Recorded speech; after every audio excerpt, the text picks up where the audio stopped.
Welcome to this edition of ARTV News. I'm Tony Beauvais. In today's show, ARTV News, the NICA 2027 auditions, Chelsea Gustafson's Everything and Nothing, NGV coming to an end, Writer's Corner with Hamish and Monstar, and ARTV Magazine. Rebellion, comrades! Meet Napoleon, a pig ready to take the reins, break a few eggs, and paint the town red, all in the name of freedom. George Orwell's classic tale of farmyard revolution gets a radical, down-under makeover in Bloomshed's explosive adaptation of Animal Farm. Transporting the story to rural Australia, the award-winning theatre company reimagines the Orwellian classic where farm animals breach a government contract, exposing the hilarious and messy complexities of our own political system. It's high art meets cheap thrills. Expect sharp political satire, fast-paced devised theatre, and outrageous dance breaks that blend classic literature with true Australian larrikinism. Critics call it smart, pacey, and fiercely entertaining. Don't miss the chaos, grab your tickets and head to the farm. From the visionary creative team behind the multi-award-winning theatrical masterpiece, Counting and Cracking, comes what critics are calling another achievement of sustained feeling and empathy. Audiences are invited to witness a monumental new work of scale, courage and profound humanity, The Jungle and the Sea. Set against the devastating backdrop of Sri Lanka's decades-long civil war, the story follows a family whose world is abruptly fractured by an unexpected act of destruction. In response, a young woman named Gowrie takes a radical, heartbreaking vow of defiance. She blindfolds herself, refusing to ever look upon the world again until her scattered loved ones are safely reunited. What follows is an epic journey of survival as the family fights to retain their dignity, their safety, and their humanity amidst unimaginable turmoil. Weaving together real-life testimonies from survivors of the war, The Jungle and the Sea draws deep inspiration from ancient mythology. The result is a breathtaking theatrical monument that explores the true cost of conflict and the relentless pursuit of justice through love. This is a production rich in cultural depth and artistic brilliance. The staging features stirring live Carnatic music that anchors the emotional weight of the narrative. The Jungle and the Sea is more than a play. It is a stirring meditation on resilience, memory, and the enduring strength of family. Don't miss this unforgettable theatrical event. Get ready, Melbourne. The story of one of the world's greatest rock icons is hitting the stage. From the Australian producers behind hits like Jersey Boys and Tina, the Tina Turner musical, comes the exhilarating, high-energy memoir, A Beautiful Noise, the Neil Diamond musical. Created in close collaboration with the legend himself, this show charts the incredible journey of a kid from Brooklyn who grew to become a global phenomenon. With over 140 million albums sold and a career that rivaled Elvis, Neil Diamond's rise is the stuff of music history. This isn't just a concert, it's an inspiring, untold story brought to life through the timeless anthems that defined a generation.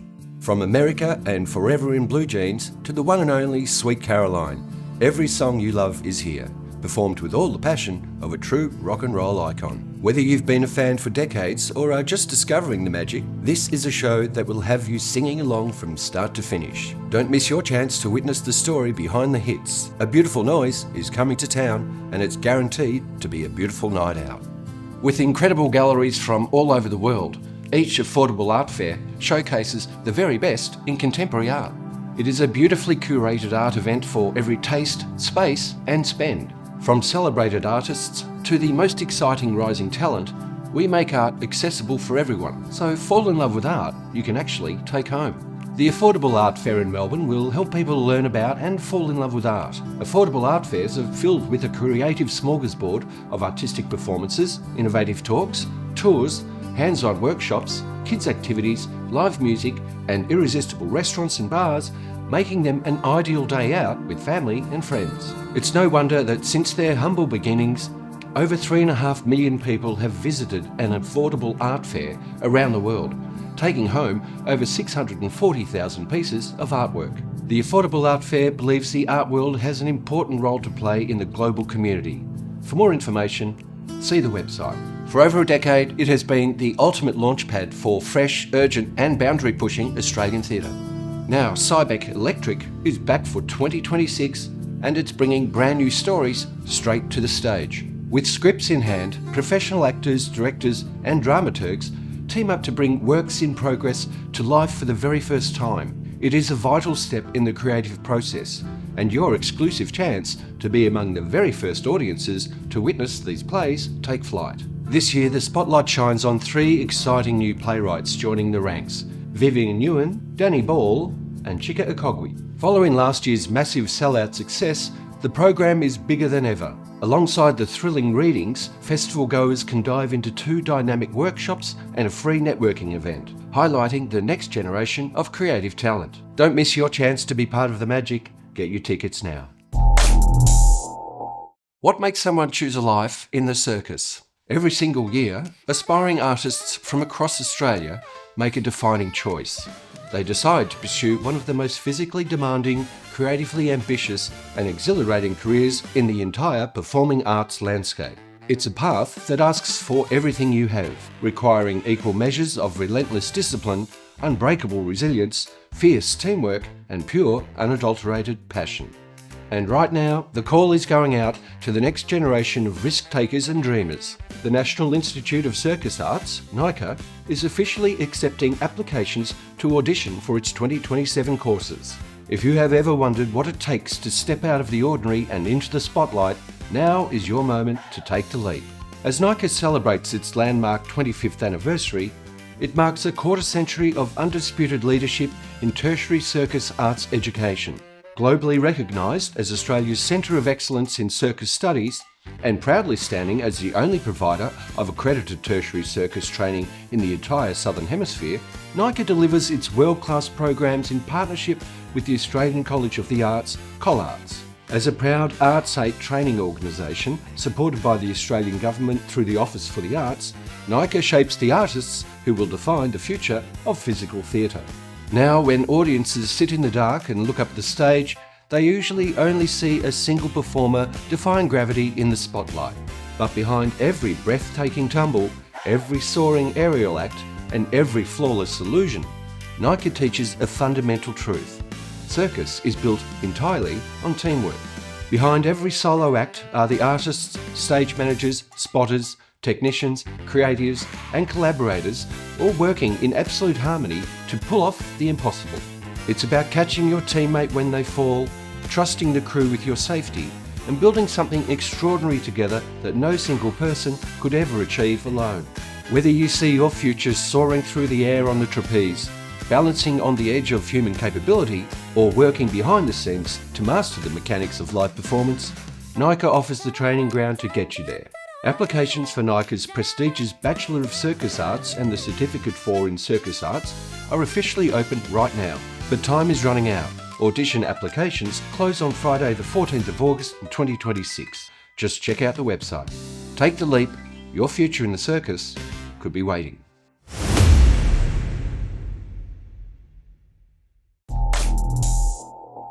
For her 5th solo exhibition with the Gowrie, artist Chelsea Gustafson offers a brilliant, humorous and deeply imaginative answer. In a world that insists on our attention 24/7, news breaks, and everything competes for our focus, how do we find a moment to breathe? In this striking new series of works, Gustafson turns the traditional language of art on its head. Using meticulous textures, repeating motifs, and a subtle touch of anthropomorphism, she transforms everyday domestic objects into talismans of quiet psychological charge. Imagine a mundane ceramic mug topped with a glittering mirror ball. Picture cardboard that seems to stare right back at you, and tiny, cheerful smiley faces spreading like friendly molds.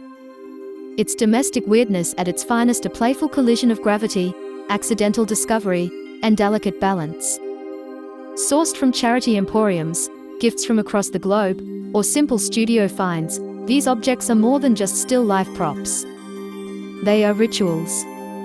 Driven by an intuitive, almost mycological process of growth and play, Gustafson's work captures a delicate tension where unease and optimism wonderfully coexist. They ask a vital question for our chaotic times: how can care and hope persist amidst the clutter of an uncertain world? The answer, it seems, is found in the pause. These meticulous, beautiful works are fragments of weightless time, reminders that even when the world has everything in it all the time, we can still carve out a space to stop, look, and smile. Don't miss this extraordinary new exhibition. Two exhibitions that finish at the NGV at the end of August are John Golling's exhibition, that's part of the Artist Room series, and Bearing Witness, which is contemporary Asian art from the NGV collection. John Gollings has been a leading Australian photographer for over 50 years. This collection of his architectural photography bridges modernism and the present day, celebrating Australian architecture through a surreal lens.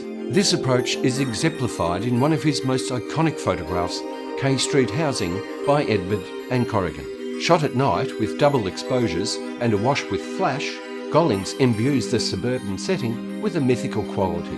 Across the display, Gollings' images are characterised by strong formal composition, moments of drama and exaggeration, and an ongoing experimentation with emerging technologies that pushes the possibilities of each image. The display is part of the NGV's Artist Room series, which invites audiences to take a closer look at individual artists.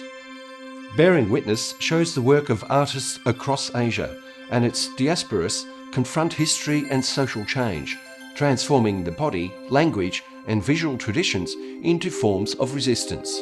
Q Jahi reinterprets the gestures of cultural revolution imagery to reflect on the communal dreams of the era and the realities that followed. Zhang Huan overlays faces with written characters, linking personal identity to rapid urban transformation and the loss of familiar environments. Others examine how political authority and social pressures shape identity more directly. Zhao Lu documents public protests in Hong Kong, while Yi Lang depicts the displacement of indigenous communities in Sabah due to urbanisation and palm oil plantations. Harris Panermo commemorates disappeared political activists by inscribing their names as a record of social memory. These works highlight how individuals negotiate the systems that seek to define, rename or erase them, and how art is used as both a record and resistance. In Writer's Corner, we look at poetry with a difference. Here's Hamish and Marty Monster. So Marty, you do poetry and spoken word. Yes. And you also write plays as well. Yes, I do, yeah. How did you gravitate into the poetry and spoken word scene in Melbourne? I've been connected to the art scene since the 90s, running an art gallery or co-running an art gallery and being involved in arts magazines and things like that. And with music and song and reading a lot of literature and that sort of thing, I thought, why not try poetry and spoken word? Where did you first start performing publicly? It would have been 5 years ago now. Yeah. Which is about the time I arrived in Melbourne. I Very remember much so, yeah. seeing you at places like the Dan O'Connell. Oh, yes. And Bar Uzu and Open Studio. But you've become part of the scene. And last year during the pandemic, you kept busy writing and you actually launched a collection called published a collection called Fruit Salad. Very much so, yes. Yeah. And what type of poetry did you put into that? Basically, the reason why I call it Fruit Salad, because it's a medley of different types of writing. I've got parables, fables, prose and poetry, and I thought I could call it a medley, but I thought Fruit Salad would be a great idea to name the book, and because it is a medley of different styles of writing. Right. That reminds me of a poetry event I curated many years ago in Sydney. It was the first time I'd ever done it, and I called it Sweet and Sour Fried Short Soup. Because of the mixture of poetry and people that were involved in it. So I can relate to that. The other thing that you've been doing more recently is you've been getting into playwriting. Very much so. And that you've been, you've had a couple of scripts performed at readings, one at La Mama. Yes. And also more recently at the Cracked Actors Theatre, which is just down here at Albert Park Lake. I've had three plays that I've had read. I'm currently in the middle of a new play. What got me into playwriting effectively was I saw myself as a storyteller. Right. And you can see that in a new book and a chapbook that I produced a few years ago, that I writing stories is something that I found interesting, and it's just led me to writing plays. And I had the success of having a radio play at La Mama Theatre back in 2019. Great. Yep. And I've had 2 plays read at Cracked Actors, which are just down in Albert Park. Yep. And because of the pandemic, I'll probably look for next year to do a full production on one of my plays. Right, yeah.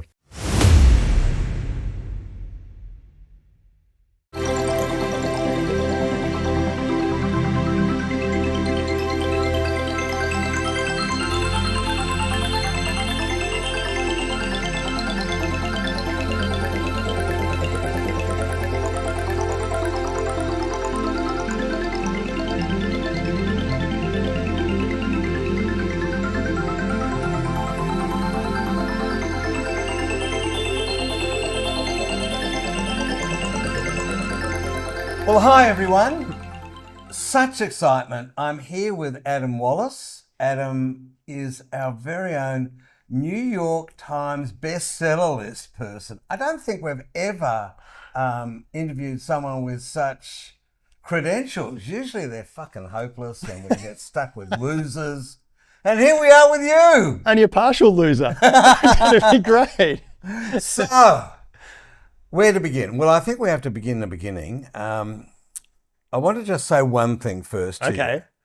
People, you see it in the general media a lot. You know, I'm going to write a kid's book. Yep. And every 2 weeks, a celebrity will have written a kid's book. Everyone thinks it's bloody easy. Mm-hmm. Is it? Are you just a moron who's just lucked out, or is there something to it? It could be both, really. Yeah. And I think you do kind of luck out. Look, I think it's really interesting. It's not as easy as people think. You think it's easy, but again, as we were chatting just before we came on, you've got to do an entire story in 500 words or less for a picture book, and not even just an entire story that captures kids' attention. They want to hear it again and again. It excites them. It entertains them. And that's not easy. And I was at a thing recently in America, and we were chatting at breakfast, and someone said to someone else, "Oh, you should write a kid's book. They're only 400 words." And I kind of muddled under my breath, "Yeah, 400 good words." And someone heard me, and they're like, "It's true. It does. Absolutely, it's got to be true, so 'cause they're tight." short. Yeah. They're tight. Kids have an attention span which rivals mine for shortness and brevity. Yeah. Like, Yeah. I'm done. It's so true. You know, I'm Yeah. done.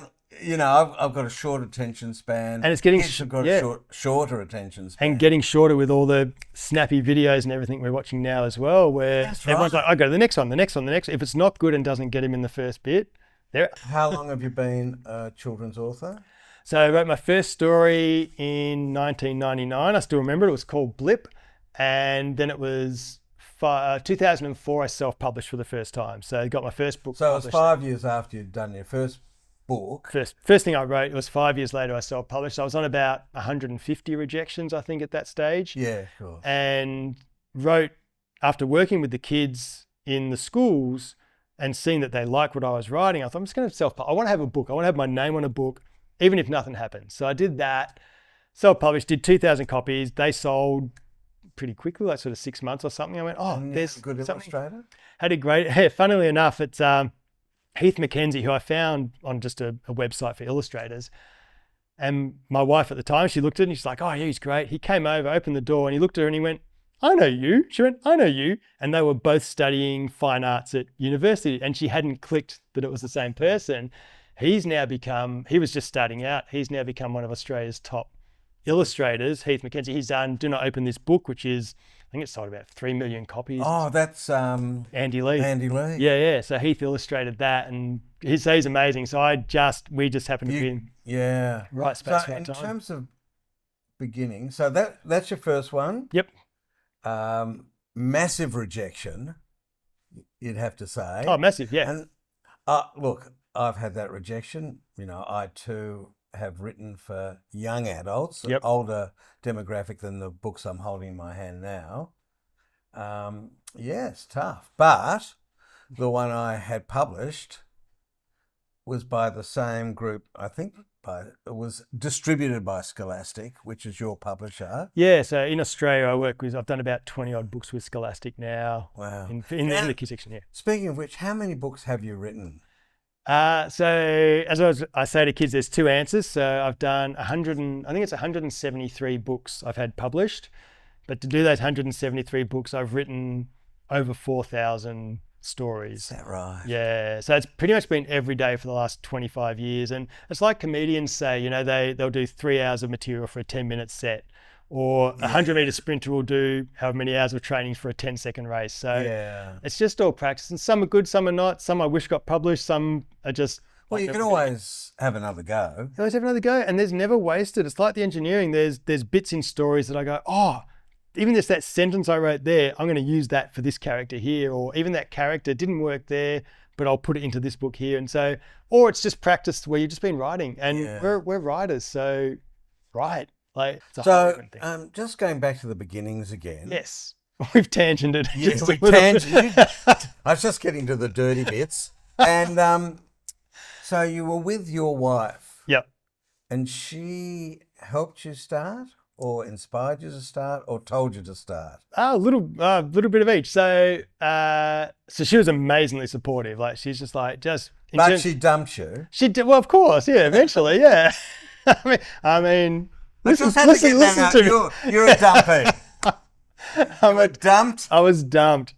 I was dumped hard. Oh, God, you poor bastard. No, we're still friends, actually. We get on really well. So.